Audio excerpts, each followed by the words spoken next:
Once it was a small apartment in a suburb of Kuala Lumpur. Now it is a Buddhist temple, a place where those who've escaped the tyranny in Myanmar come to worship. This monk is one of those. He braved the streets of Yangon in pursuit of democracy. He suffered when the military cracked down.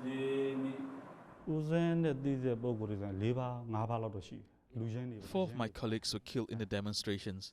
Many of them are detained in prison now. I fled because I would be arrested if found. I will be tortured and I will be in prison for at least 7 to 30 years. He is now a refugee. Every day he prays for his return. In Singapore, the monk was invited to give a talk on Myanmar, but afterwards his visa was not renewed. He had to leave. There are up to 60,000 Burmese diaspora in Singapore. They have been prevented from holding demonstrations outside the Myanmar embassy or even from releasing fish as a symbol of freedom. It's an offence in Singapore to assemble 5 or more persons without permit.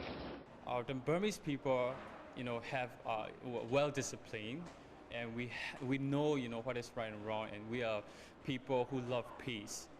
Yeah. So, I think we should have the right to, peacefully demonstrate.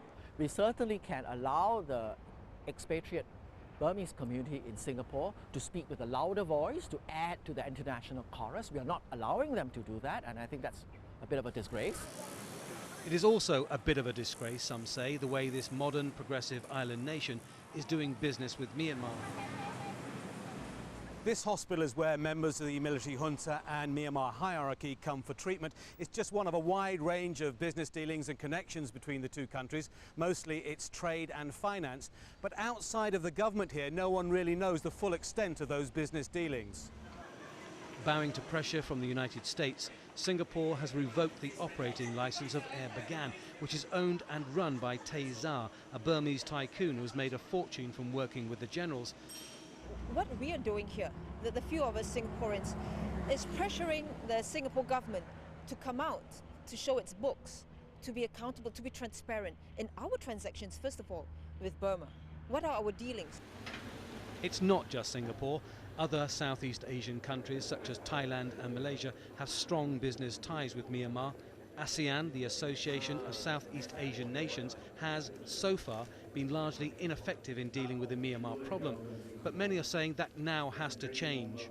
It would be unconscionable for ASEAN countries to not to do something that is a lot more emphatic than what they have done so far. I think the idea that it is not that bad in Myanmar, and that will not wash anymore.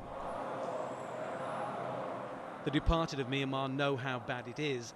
Their hopes have come and gone many times before.